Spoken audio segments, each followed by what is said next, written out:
As for the Rams, let's start with, as you said a couple moments ago, the sexy side. The Rams offense against the Saints defense. What do you want us to know there? Well, I think, all right, cool thing right off the bat. Early in the game, Jared Goff kind of had the Super Bowl play that we all saw him mess up, right? Yeah. He messed it up twice to the Super Bowl. One of the first plays of the game, they ran the post with a deep cross, and he threw a perfect bomb to Brandon Cooks. And I was like, yeah, Jared Goff, there you go, man. Yeah. Like, just read it out. So that was great. Hey, the Saints defense is good. There's no doubt. I mean, their defensive front, I should say, is good. I think the thing that I would say that concerns me about the Saints, just to go there a little bit, is they're too aggressive in the back end. They're too much man-to-man. They give you too many opportunities to make some big plays that way. It's been a theme after a couple weeks. It does. It scares me. Not just for that team, but something you've seen from other teams. Definitely. Too. And this is a theme even for the Saints last year. I mean, this is why, their defense kind of, I think, fails to be one of the top defenses in football because I look at their zone coverages and go, I don't think they're that creative or well coached. And I look at their man coverage and I go, I don't think any of them are that great at playing man-to-man other than Marshawn Lattimore, and he's not even like top 3 or 4 in the NFL type category at this point either. What can a team do defensively that would be a creative zone? Because I hear zone. Yeah. I think a lot of people hear zone, they think, okay, conservative. Yeah. Well, creative zones to me are, one, game plan specific, right? Mm-hmm. So, okay, we all got cover 3. Okay, but great. But you got to curtail to your cover 3 to the weakest matchup. And, that's where I look at creative zones where I'll take a team like Buffalo or I'll take a team the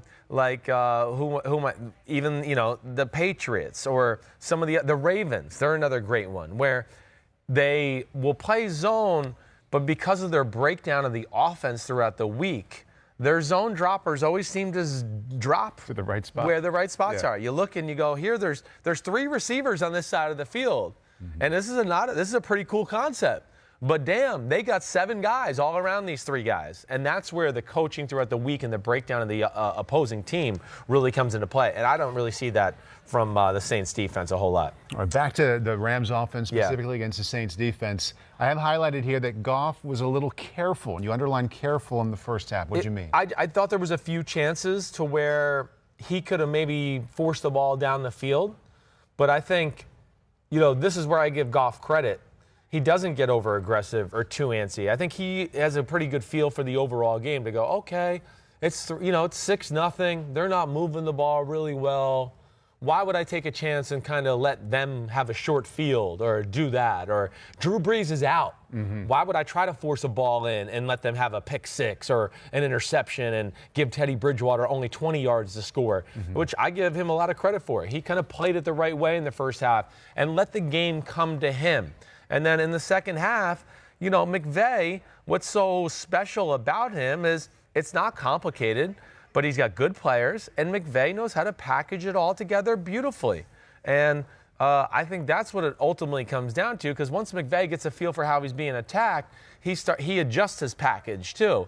And that's when you start to see, Cooper Kupp over the middle, one-on-one, bam, whoa, big play. I mean, that's where he can just start to tear you apart that way. So maybe he doesn't need to be, he being Goff, maybe he doesn't need to be that aggressive. No, he doesn't, because usually McVay's going to be aggressive for him at the right time. Like whether it's that first half play call or another play call that'll be designed, like let's take a shot down the field. I'm a little still concerned with the Rams offensive line, especially with their right guard, Blythe going down, right? Yep. So that scares me a little bit. And don't get me wrong, the Saints' run defense is real because of that D line. And the Rams were smart. They attacked the edge on the Saints' defense in the run game. All their successful runs were outside. They were like, didn't really even try to go up. Exactly. They were like, the hell with it, because the Saints were one of the best run defenses in football last year, and they just said, the hell with it. We're not going to do that. So it was a lot of toss sweeps, edge zones, outside run, and the Saints are big on the defensive line. Their middle linebackers are not that fast and don't have great range, and that's, of course, a special part of the game. I'm going to see. The other thing I just always write, and it's really for the second week in a row, the Rams are like the Patriots. If they get the 3rd and 4 and less, you just might as well move the chains. It's first down. Because McVay he's going to dial up the right play on 3rd down. They have too many ways to get 4 and 5 yards. They're just too good. He's too smart. Goff's good enough. Their talent's good enough to where they get you in that scenario, you're screwed, and that's the end of that. So I think that's what's impressive for them there. The other thing that always jumps out to me, and this will be a theme of our day too, Saints. Too many dumb five-man rushes. I'm just not a fan of five-man rushes, Bob. In what situation? Well, just about any situations if you're doing it too much. I like a five-man rush sprinkled in here and there. But when you're getting an offensive coordinator, first of all, five-man pressures, quarterbacks this day and age, they can figure out who the fifth guy is going to be and point the O-line there and get them all blocked up. So it's not that tricky. And then you're compromised on the back end. Oh, it's a zone blitz with a five-man rush? Well, the zones are going to be that much bigger because there's one less guy. Oh, it's a five-man rush and you're playing man-to-man? Okay, go ahead, play man-to-man against Brandon Cooks. Let's see what happens. Would you rather see lined up like a five-man rush and it's only 3? Yes, drop 8? I would rather see that kind of shit. I would, or rush 6 and just force the issue. Like, force the issue. But I think 5 is like, kissing your sister. It's just, you're not doing anything. And nobody wants to kiss their sister, okay? I don't even know why I said that, but it just came out of my mouth. I was gonna segue off of that until you said. But that's, yeah. It's just like, but that's. I guess that's all I got to say there. The Rams, the other thing that just jumps out about me too, Cooper Kupp being back, the great value. Of course, we know he's talented, but it's the filter down effect. They don't have to use Brandon Cooks and Woods on the inside of the offense now. Now they can stay outside. And, okay, you want to play man-to-man? Okay, well, mess with that. We got these guys out here, and you're going to leave them at an island. So that's where I think the flexibility was. When they lost Cooper Kupp last year, they had to ask those guys to do some of those type of things, and it took away from the matchups outside, which hurt their offense in general. And before we move on, the other thing that's just always amazing about the Rams that we got to talk about, their special teams. Special teams win football games for the Rams. They're like the Patriots. We talk about offense and defense all the time, and I'm a prisoner to that too. But I watch Rams games week after week and go, man, I always forget because I go, wait, how did they get down here for this drive here? How did they, a 26-yard drive to make it, 20-6, and then as I'm sitting there watching the film and I go, oh, right. I forgot they had a 34-yard punt return when they had them backed up. So that's just another thing that I think is always worth pointing out with the Rams. They usually win that phase of the game. Why aren't the Rams getting more attention? I know. And more buzz right now? I mean, has there been a conference champion coming back the next season to start undefeated? You're praising the offense. Yeah. Even though you think it can be better. Yeah. The defense, the special teams. If I said list 3 or 4 NFC teams that you're excited about, I know. The Rams aren't going to come up for most people. Yeah, you're right. And I think it's probably somewhat because of assholes like me who are like, I think we're going to see Super Bowl hangover, and I'm not sure. And I got to see Sean McVay reinvent himself. And now that they do it, we're always like, they're the Rams. We thought they'd win anyways. But you're right. I give them a lot of credit. The Rams play hard. That's the one thing I just watch. When I turn on the film every week, I go, man, they throw their bodies around with reckless abandon on both sides of the ball. He keeps pressure on you with the way he calls plays. They got talent, and they're just never fazed by anything. And it jumps out, and I do. I give them a lot of credit for the way they've started out the season, and I don't think they've played their best ball yet, but they're 2-0. Speaking of 2-0, before we move on. Oh, we got to do Saints O, Rams D, right? But I want quickly, which unbeaten team in the NFC West do you like the most? Ooh, I like them all. I really do. I mean, I think there is a lot to like about all of them. I think right now it's hard for me not to say the Rams. Okay. Yeah, they're a proven commodity. I really like the way the 49ers are going, and we'll get into that in a little bit. Yep. But at the same time, I'm not in the trust tree with Jimmy G quite yet. And then Seattle, I still think there's a little too much on Russell Wilson to make the plays, and their secondary scares me just a little bit. So that's why I would say I give the Rams the biggest issue there more than anything. Okay, Saints offense, Rams defense. I've got a note here about what's happening, the latest Saints quarterback situation. But before we get to that, what did you see when they made the transition? Damn, there's a note, huh? So I don't even know this. All right. There's a note. Okay, so don't even tell me yet. I don't want to know. We'll react after this. All right. Okay, first thing that jumped out to me is Latavius Murray is not Mark Ingram. Okay, that's the one thing, meaning that Mark Ingram is a bull in a wrecking china shop, okay? Exactly. Or, exactly. I just think we took him for granted for how hard he runs, the tough yards he gets. Oh, it's a 4-yard gain, but Mark Ingram would have ran really hard and probably got 6 or 7 yards. Catching the ball well. Right exactly, now, can do that too. Yeah. Rams defense, Dante Fowler deserves some credit. Dante Fowler looks like the number 3 pick in the draft, in which he was the Jacksonville Jaguars. He was phenomenal in the football game. He was phenomenal in the Super Bowl last year. And he is everywhere. He's phenomenal in the run game. And you talk about a crazy motherfucker throws his body around. Well, he classifies as that. So he isn't just benefiting by how worried they are about 99. I mean, everybody is to a degree, but he's certainly taking advantage of it. It's not like he's getting like, oh, they forgot to block him and he's getting to hit the quarterback. He's still beating the shit out of the tackle or doing stuff. Like, he's earning it. Is some favorable matchups every now and then? Sure. But, yeah, I think that the Sue replacement, Sebastian Joseph, first-year kid out of Rutgers, really athletic, disruptive.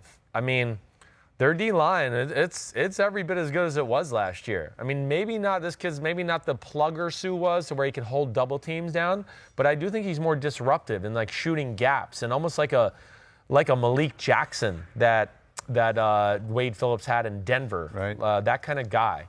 So he might get moved every now and then, but there's a number of plays where he's going to win and shoot a gap and really, like, my favorite phrase, a play up. Right. Yeah. Aaron Donald's, he just takes games over.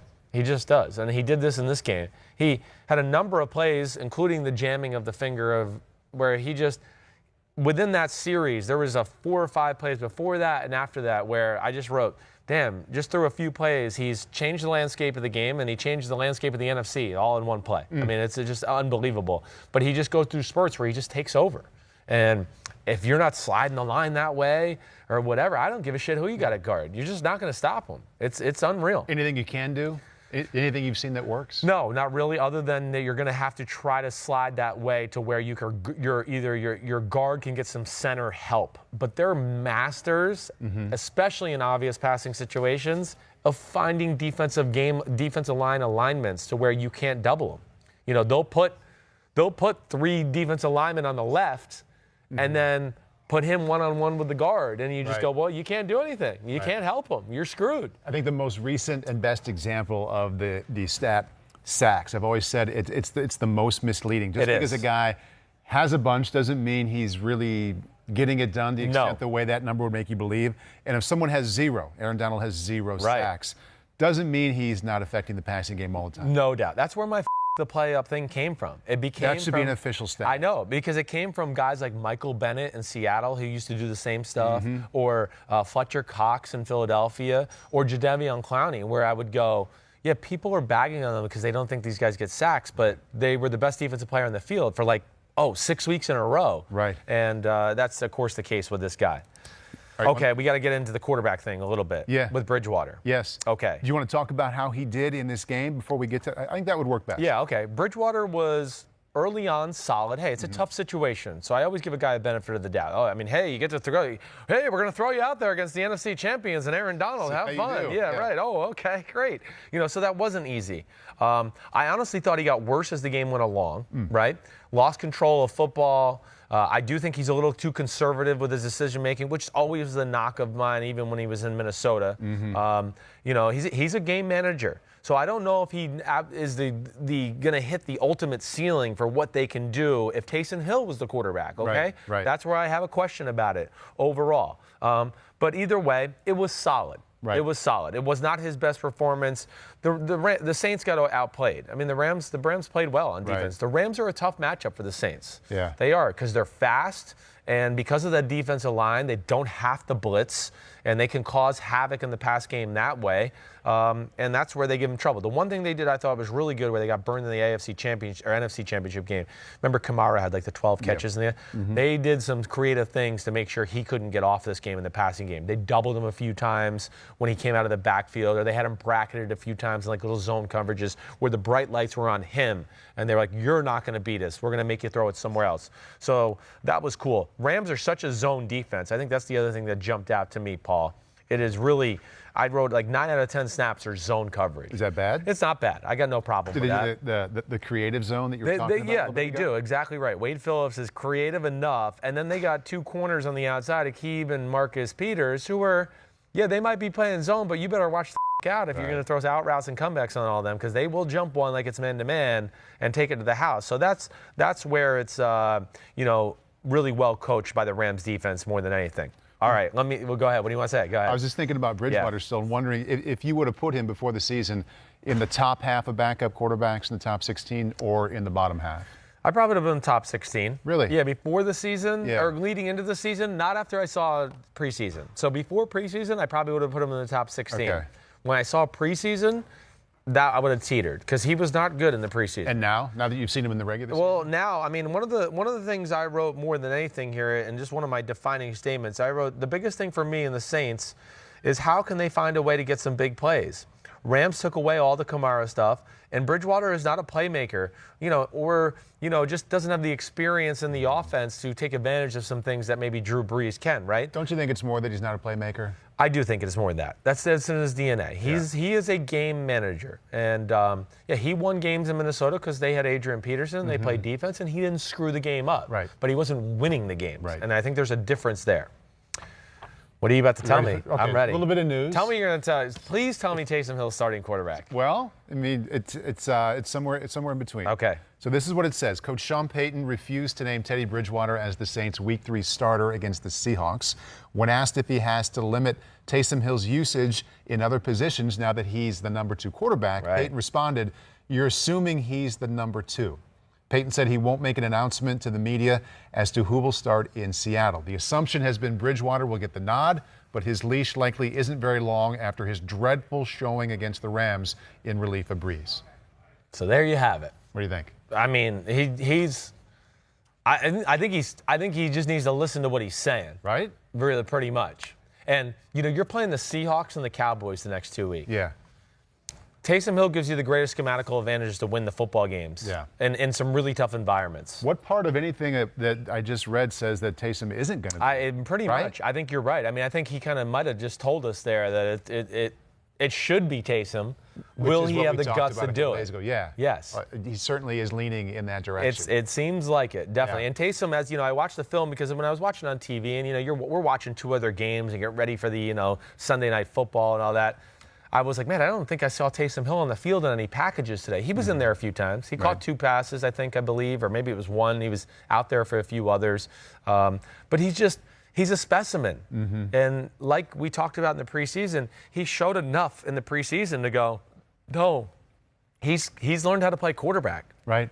And I just think it makes sense. I do, especially against these 2 defenses.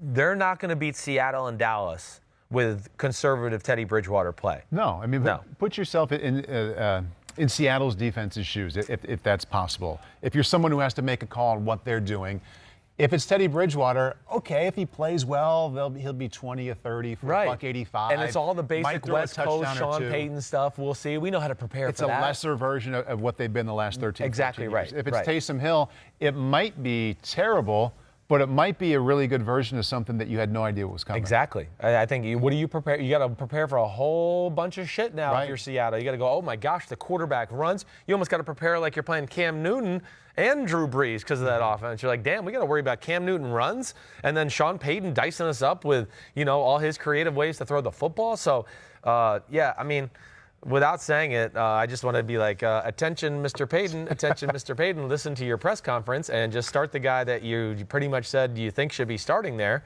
I'm excited to see how that all plays out. Hi, I'm Mike Tirico, and thanks for watching.